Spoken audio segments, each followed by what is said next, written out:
Yeah, any other questions? I was just wanting to get a sense of how you use pulse frequency technology with, are you titrating to whatever the human residence of that day happens to be for your case suite, for how you will pulse it into patients? And if you don't have a method of pulsing, for those who don't have the case suite, can you use concurrent modalities, whether cymatic type stuff or whatever it might be, to actually pulse while you do a consistent wave laser? Yeah, we have, there's different ways of doing all this. I don't have a green laser here. Does anybody have a laser pointer here? Yeah. And do you have that little attachment that breaks it to a line? Yeah, so I'll show you how that goes. So, oh yeah, I got it. Thank you. So we have this, this tool, sort of breaks the laser into a line.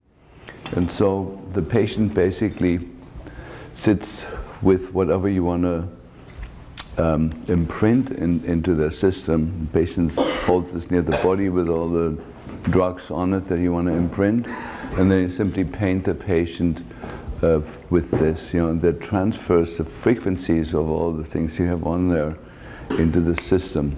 There's some rules. It's a minute and a half, 90 seconds from the front, 90 seconds from the back, 30 seconds from each side. And that works amazingly powerfully, without ever giving medicine. So, and it's really the better way. Let me talk about frequency medicine, so the right frequencies or the other frequencies. So first of all, every frequency has a different effect on us. Some frequencies just go through us and there's no resonance with us. And some frequencies stick, they vibrate something and then the system responds. And it's not just the frequency, but it's also the waveform by which it's hits the system. And then it's the nature, the carrier can be light, it can be an electric field, it can be a magnetic field, it can be sound waves. So there is many different ways of carrying frequencies into the field. And when you look at the electromagnetic spectrum, I like the frequency-specific microcurrent. I think that's a training everybody should take with, it's called FSM, frequency-specific microcurrent. She uses low frequencies, sort of in a range from, I think, from 0 to 1,000 hertz. But the principle is, when you take, let's say, for example, I mentioned yesterday the frequencies to stimulate the pituitary gland is 936 hertz.